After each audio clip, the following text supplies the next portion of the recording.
والصلاة والسلام على سيد الأنبياء والمرسلين وعلى آله وأصحابه أجمعين. اللهم صل على محمد وعلى آل محمد وبارك وسلم. أعوذ بالله من الشيطان الرجيم. بسم الله الرحمن الرحيم. فضرب بينهم بسور له باب باطنه فيه الرحمة وظاهره من قبله العذاب. صدق اللہ العظیم. محبت سے درود ابراہیمی پڑھ لیجئے. اللہم صلی علی محمد وعلی آل محمد کما صلیت علی ابراہیم وعلی آل ابراہیم انک حمید مجید. اللہم بارک علی محمد وعلی آل محمد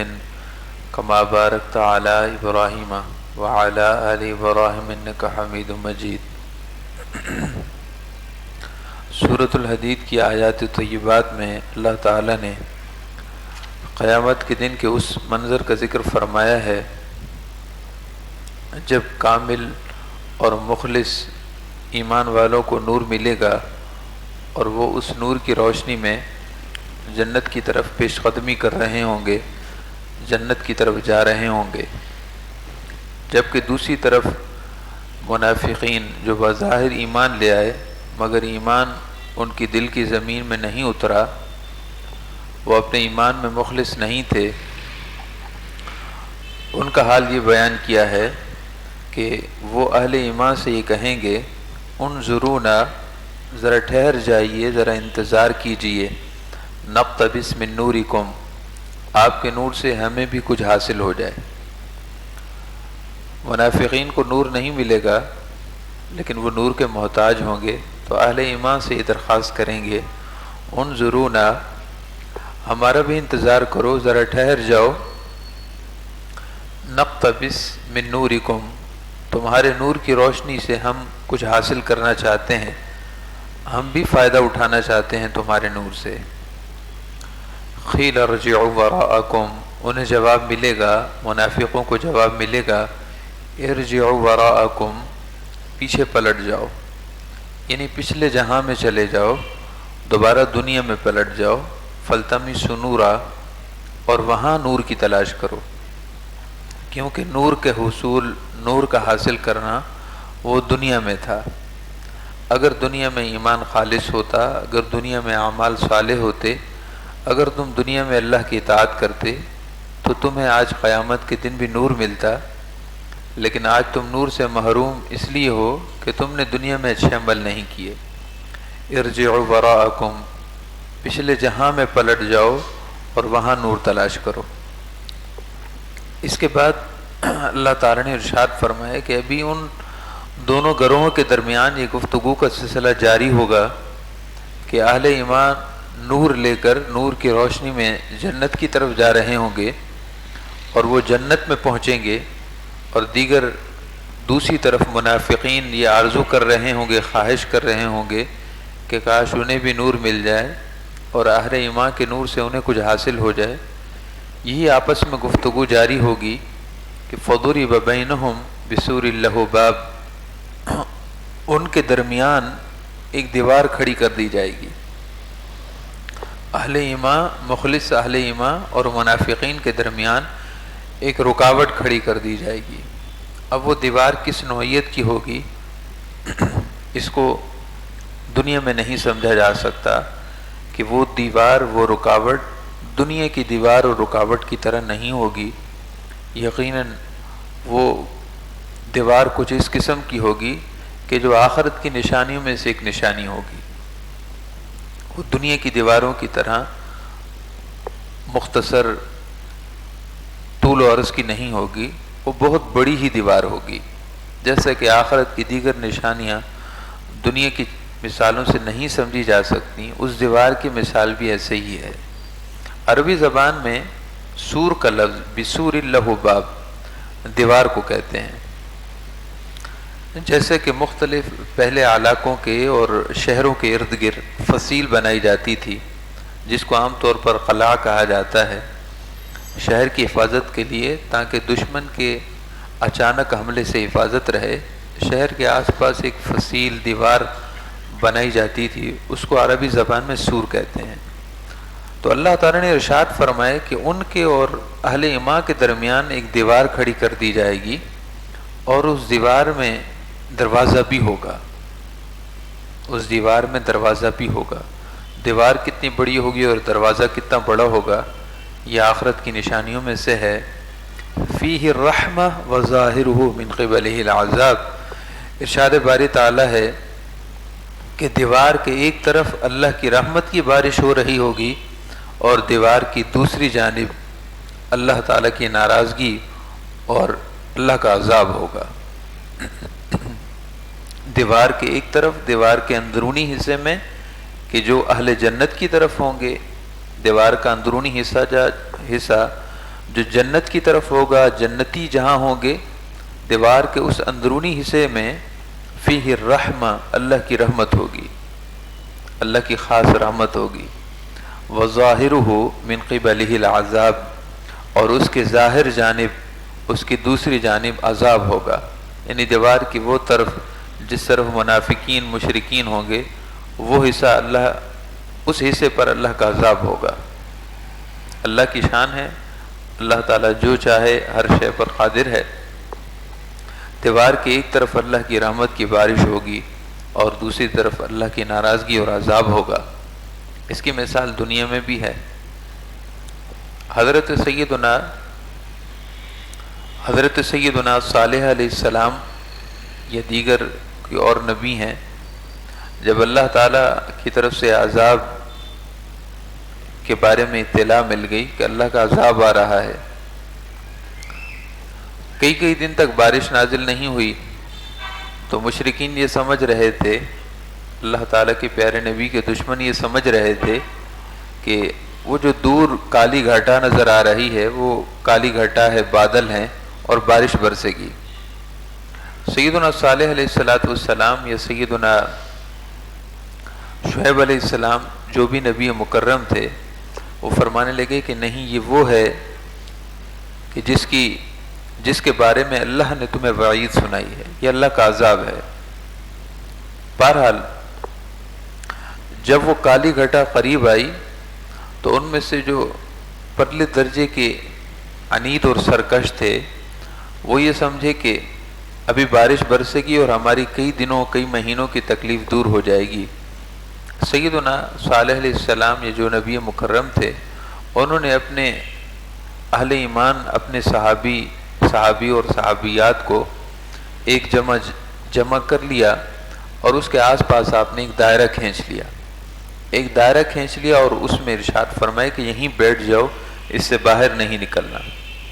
اور جب وہ اللہ کا عذاب آیا تو ہر شے کو تہس نہس کر دیا۔ ان کافروں اور مشرکوں پر اس قدر شدت تھی کہ وہ ہوا، وہ آندھی جو حقیقت میں اللہ کا عذاب تھا، اللہ کے فرشتے تھے عذاب کے، وہ ان مشرکوں کو اٹھا کر زمین پر پٹخ رہے تھے، اور اس طرح زمین پر پٹخ رہے تھے کہ جسم کا سب کچھ باہر تھا۔ ان کے لیے وہ ہوا، وہ آندھی انتہائی شدید تھی۔ اور قرآن پاک میں ہے کہ وہ ایسے پڑے تھے صبح کہ جیسے کہ کھجور کے منڈ ہوں، جیسا کہ کھجور کے درخت کو زمین سے کاٹ دیا جائے اور وہ بے حس و بے حرکت زمین پر پڑا ہوتا ہے، ان کی حالت یہ تھی۔ اور وہی آندھی، وہی ہوا جو ان کے لیے عذاب تھی، وہی ہوا اللہ تعالیٰ کے پیارے نبی اور آپ کے صحابہ کے لیے، آپ کے ساتھیوں کے لیے وہ ایسی ہوا تھی جیسے موسم بہار کی ہوا ہو، ٹھنڈی اور میٹھی ہوا۔ تو اللہ کی شان یہ ہے کہ وہ جس چیز کو چاہے کسی کے لیے رحمت بنا دے، کسی کے لیے زحمت بنا دے۔ چیز ایک ہی ہوتی ہے لیکن اس کا ایک حصہ رحمت ہوتا ہے، ایک حصہ زحمت ہوتا ہے۔ اللہ تعالیٰ نے ارشاد فرمایا کہ منافقین اور مخلص اہل ایمان کے درمیان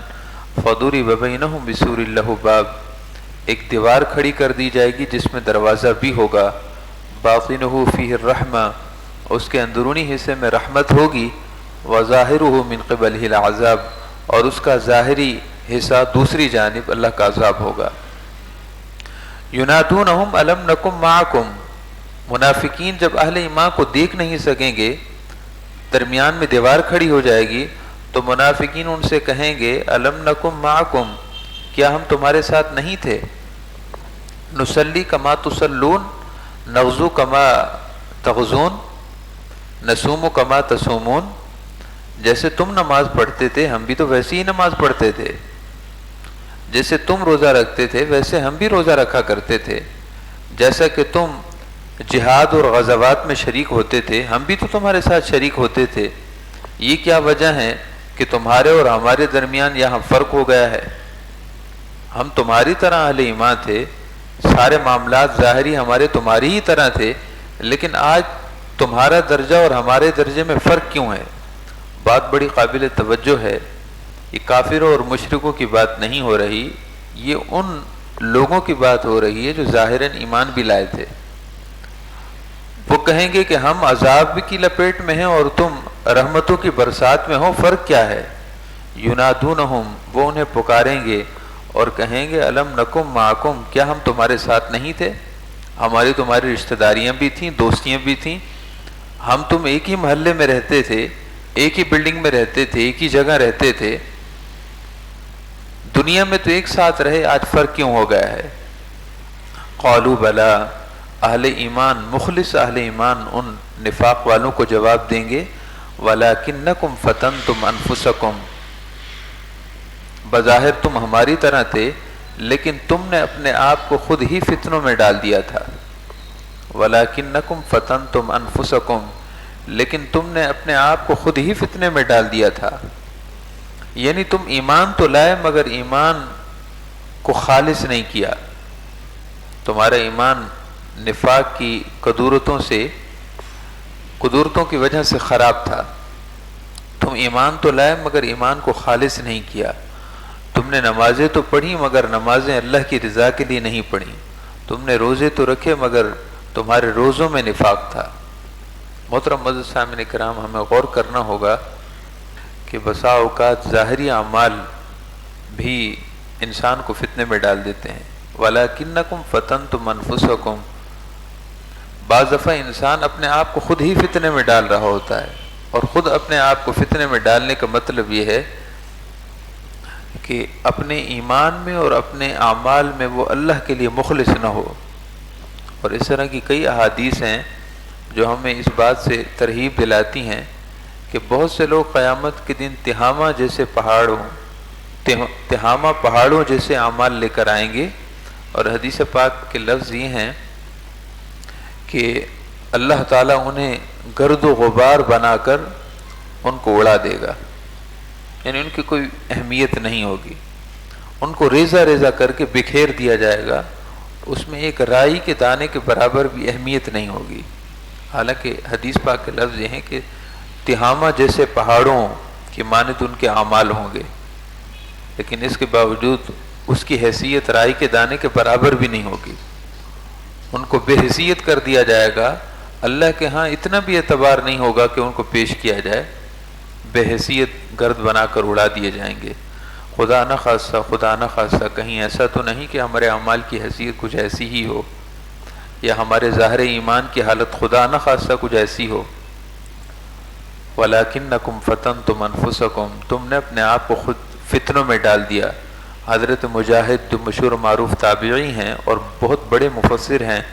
وہ ارشاد فرماتے ہیں فَتَنْتُمْ أَنفُسَكُمْ کا معنی یہ ہے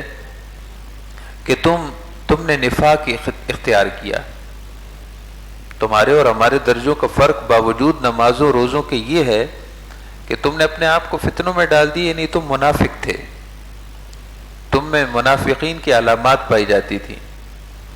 بظاہر مسلمان تھے مگر خیانت کرتے تھے،